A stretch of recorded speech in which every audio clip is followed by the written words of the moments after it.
everyone, my name is Erin Wagner, and I am going to try to give you the presentation that I wish I had seen 5 months ago. A little bit of backstory. For the past 5 years, I have been living the startup grind, 10, 12-hour days, 6, 7 days a week. My first 2 projects totally failed. My third project did take off and just got acquired, which is awesome. So now that I have some freedom, I want to address a problem that was really persistent over those 5 years when I was working so much. And that's the fact that I lost touch with pretty much all of my friends and family. My husband and my mom are the only people I was regularly in touch with. And it's not that I couldn't have gone out to dinner with my friends or caught a quick movie sometime, but that would have required planning it, and I didn't have the bandwidth. So I am working now on an app that automatically plans Hangouts for me, and I'm building it on AppGyver, which has turned out to be pretty much the coolest no-code tool ever built. And so I wanted to share with any of you who have projects you want to work on an introduction to AppGyver so that you're empowered to move forward with it if you want to. All right, so I'm going to switch over to my screen now.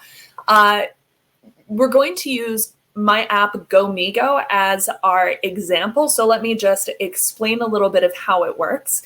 Gomigo compares me and my friends' calendars and activities that we're interested in, and automatically schedules Hangouts at times that work for everyone and for activities that everyone's been wanting to do. So here are the steps a user has to go through. First, when I set up my account, I put in the times I'm usually available to hang out. And then there's a stream of activities. Some of them are local, some of them are online. I click the ones that I'm interested in doing. Then I create groups of my friends and invite them to join the group and create their account. And after they do that, then I have it set to twice a week. Gomigo automatically schedules a hangout for me. So I get to see friends and family, and I don't have to do any work planning it. So that's the app from the user's perspective. Let's break this down a little bit. Here's how you have to think about it as a person building an app. And to give a little context, I have 0 coding experience at all whatsoever. So these are the concepts I wish I had understood when I got started. So first of all, you have a database. And to the people who do have coding experience, I apologize. So you have a database, and that's all the information, like who are your users, when are they available? Now that database needs to be accessible to outside stuff like the app. So you have what's called an API. I have no idea what that stands for, but that's the piece that bridges your database to the outside world. It's the doorway.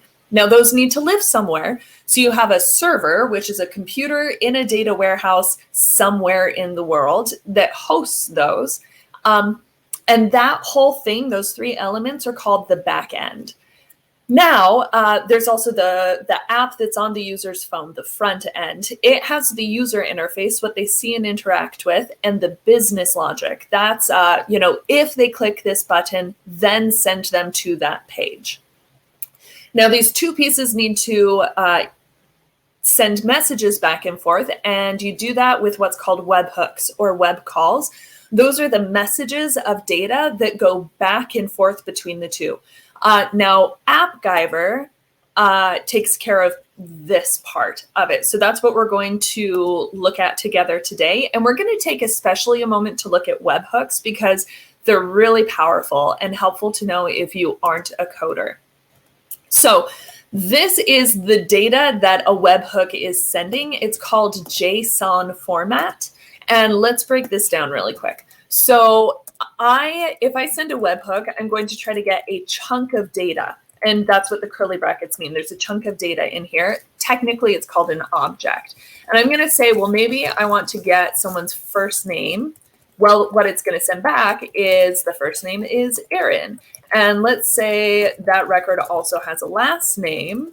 It's going to tell me that last name is Wagner. So that's one chunk of data it might send back. Now it could send back multiple chunks of data.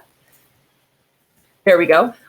In a list format, and a list is called an array, and you can tell it's an array because it has these square brackets around it. So that's what the messages look like if you're a human. Let's see what they look like if you're a computer.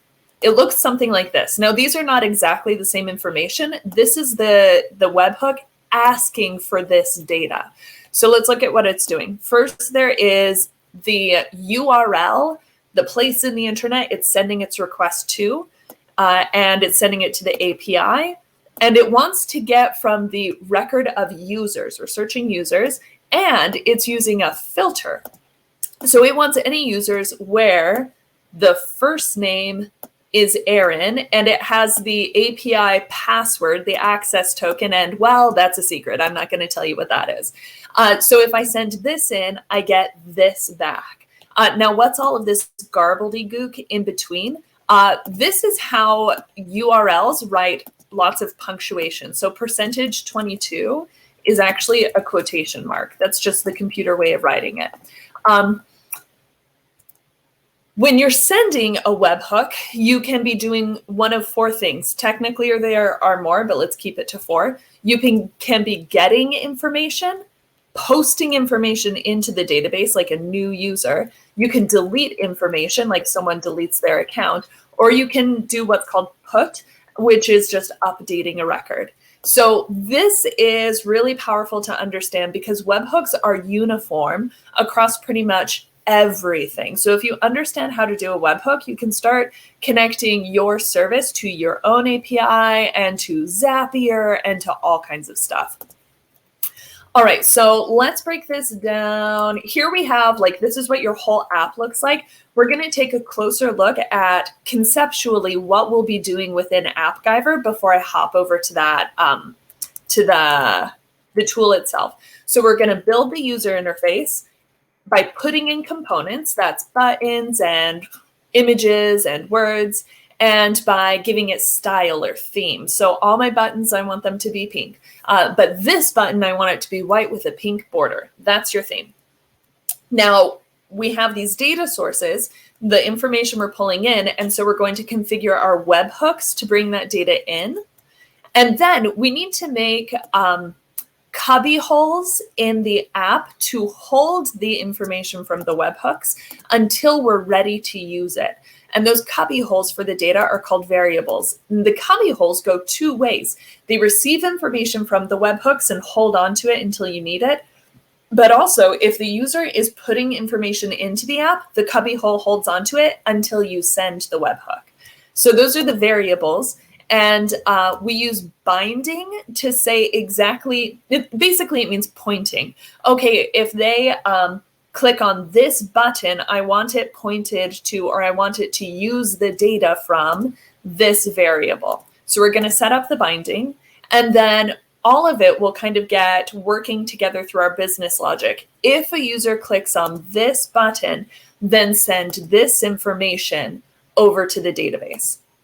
I'm going to jump back to this, but this is basically your roadmap of what we're going to do while I walk you through the interface. So let's go do that. Welcome to my app. This is AppGyver. Every one of these is a page in my app. Let's start with a really simple one. So this is the page where a user puts in their first name, last name, and email address when they're setting up their account. Once it lets me click. There we go. So we say we have components. Remember, we're going to look at components. We say right here, I need some text, and I need it kind of in a box or a container so it holds the stuff all together, and it tells it whether to lay out to the top or the bottom or the left or the right. I have titles, and I have inputs, and I have little text down here. And then at the bottom, I have a second container, and I made the background pink. And then I split it in half so that I could treat this half of that container like a button that says looks good.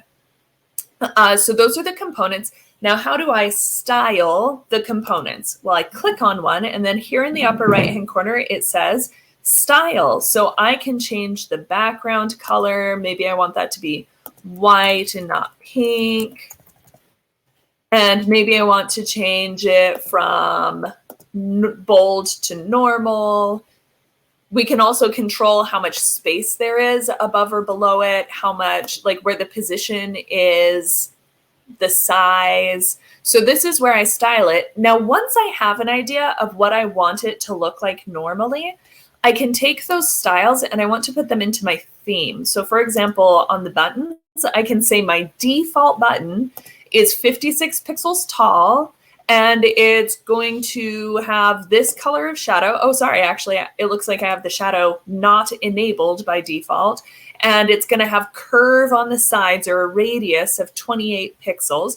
So I can put in all of my defaults so that when I normally am building, I just drag in my button and it's already the way I want it to look. Now I can still tweak it if I want. Speaking of which, let's look at the components on the side. So we can put in icons, words, images, a spinner, a card, a button, drop-down fields, checkboxes, input fields, different kinds of containers to help you lay stuff out in different ways, list dividers or list section headers. And then they also have a component market where you can get other stuff like these different layouts on the screen or different kinds of buttons. So you just drag in your component and style it. And once you know what your style is, set your theme so you never have to style it more than once.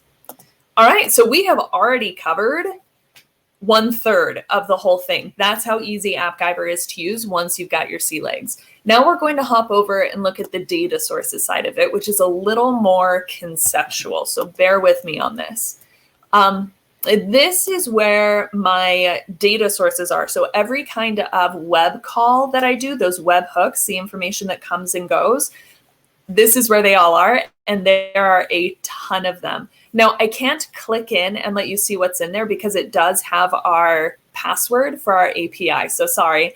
But in here is basically where you tell it, use this URL and ask for these pieces of information. That's what this whole section does. So that's our webhook data sources. Now we need to think about the cubby holes where we're going to put those information. So on the top of every page, we have variables. And let's click on that. So these are all of my cubby holes. For example, what's one that's pretty intuitive? Search text. If you're searching on a page, then I need to know the piece of information, you know, what name it is that you're searching for. Or right here, I have a big cubby hole, which is the current user. Who is it that's actually logged in? And then I have little cubby holes within that that are their user ID and their birthday and their email and their first name. So now that I have all my cubby holes, now remember I need to look at binding. So if I click right here is where they're going to put the information in. And if I go to properties on the right-hand side, I say, I want this information to be connected to the cubby hole first name of this user.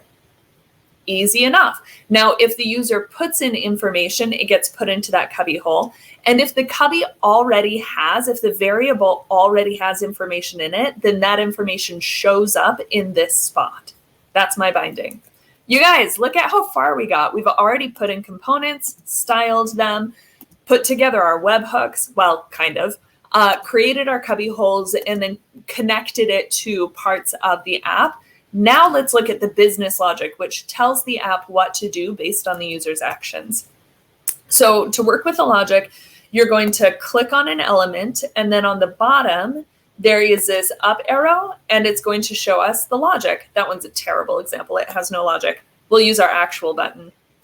All right, so the logic is a flow chart here. And just like with the components, the different stuff you can do, the flow functions, they call them, are in the left-hand side, and you just drag and drop them in. So let's look at what happens if someone clicks this button. All right, so if they click the button, so a component tap, then if, what is this one? Oh yeah, if they didn't fill in their first name or their last name, if the cubby holes for either of those are empty, then I want to give them an alert that says, hey, we actually need your name. Now, if they aren't empty, then the next thing I want to check is, did they put in an email address, and is that actually an email address? If it's not an email address, we send an alert that says, hey, we actually need your email. If it is an email address, now I kick off 3 different things. The first one is that I'm going to update the database with their name and email address.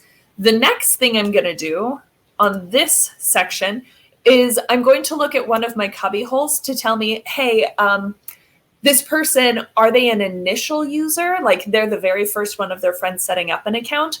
Or did they get an invitation? They're an invited user, because that's going to tell me where to send them next. If they're an initial user, I'm going to send them to the page where they set up their schedule. But if they're not an initial user, if they're an invited user, I'm going to send them to the page where they can accept or reject their invitations. All right, let's jump into one of these and have a closer look. So when I am creating my logic, there are a few different ways I can do it. The one I use most often is functions. If you are really comfortable with functions and formulas in Excel, then you will do just fine with AppGyver. They're all written differently. It's not written out the same way, but it's the same kind of thought process.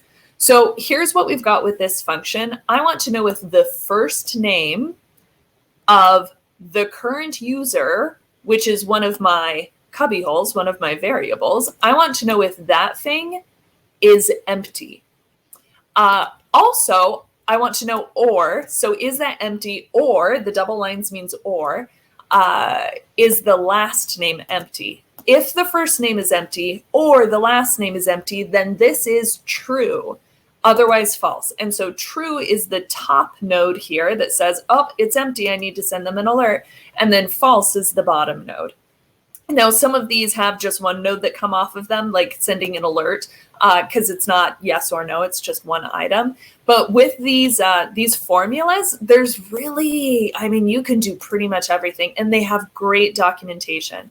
So for example, I can say, oh, I need to do something with a list, but I'm not sure how. Here they have every formula you can use with a list, and they have an explanation of how to use it and examples of how to use it. And excuse me while I break my app.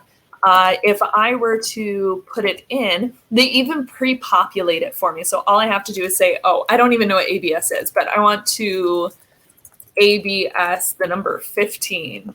There you go. Hopefully this does. Okay, well, I'm not going to save this. So that's the overview of AppGyver. We did business logic, we did functions. This is my email address, Erin@gomigo.app. I wish that I had known about AppGyver earlier, because this has saved me tens of thousands of dollars. In fact, Josh, we can switch back over to just video now if you want. So this has saved me tens of thousands of dollars. I do still have a part-time developer who I have helped me with the API, the backend stuff. Although I did also hear that there's something called, I think it was Xaro, Xaro, that is a no-code backend tool. All right, so question, how do you find this compares to Bubble or Glide apps?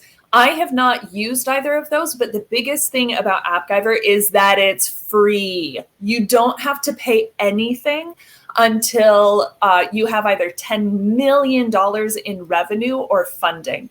And it can do, like, there's very, very, very little that it can't do. And those things are so little that I've always been able to come up with a workaround. So for example, it doesn't have a press and hold function yet. Well, you know what? I can come up with a way around that. So I haven't used Bubble.io or Glide apps. I have used Adalo, and Adalo was very limited. Although the nice thing about Adalo is that you can't make your app look bad. It does all the styling for you. So I actually worked in Adalo first. And when I found out it wasn't complex enough, I took all that styling and put it into my themes in AppGyver. And it was totally worth the $50 1-month subscription to basically have it be my graphic designer for a day. I have tried, what's it called? Appery, but you have to actually know how to code. That's a low code, not a no code tool. And I looked at BuildFire, which was $500 a month, and a number of other ones.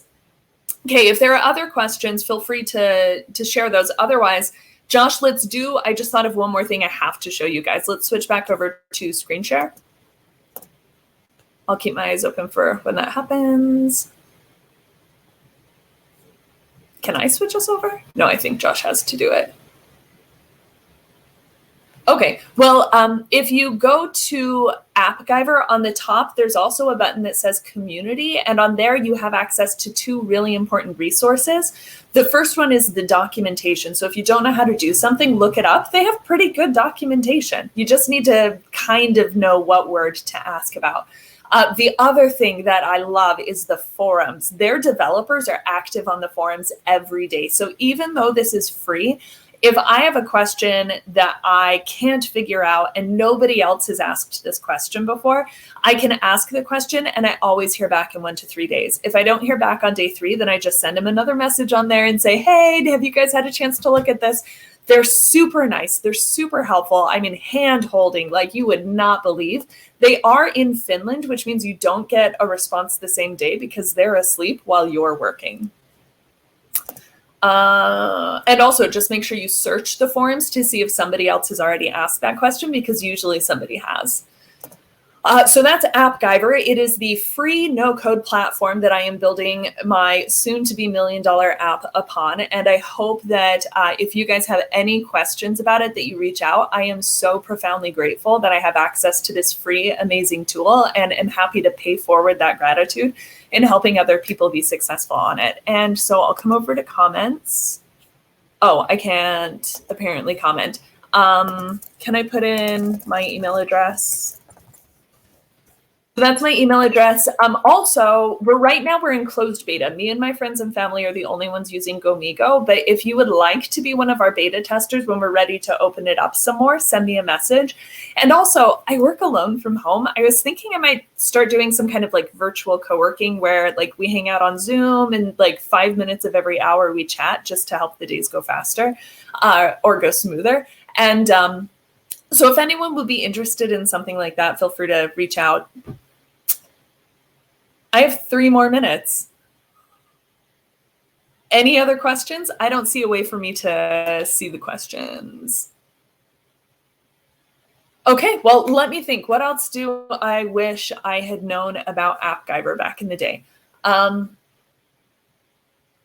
here's something I wish I had known about apps, which is start getting your Apple developer account sooner than later. It took us like a month and a half to actually be able to post something. Oh, just so happens that's the question. So the problem was that I had apparently used my email address when setting up an account for a previous project. And so they wouldn't accept my form of payment. And it took 3 weeks going back and forth with their tech support before they actually resolved that. But then there were additional like hiccups in the process because they had to manually accept my payment. Oh, you guys, so go to platform.appgyver.com. The reason they can offer this tool for free is because they serve enterprise, but they do have the platform available for free, and you access that at platform.appgyver.com. So their website is all about serving their enterprise clients. So I'm really glad you asked that, Brian. So yeah, the app stores. So way before you think you need to publish, like we were super delayed on doing our first test run because it took Apple forever to actually accept my apps. And then also make sure that you don't mention anything about COVID, social distancing, pandemic, no words related to COVID at all. We actually got our entire account suspended because Google apparently doesn't want anyone profiting off of that. And so even though we just said, hey, this has COVID safe online events, that got us suspended and we had to appeal to get our account back. And I have lots of other horror stories, but it's 9:55. You guys, thank you so much for your time. Send me a message if there's anything I can do to help, and happy building.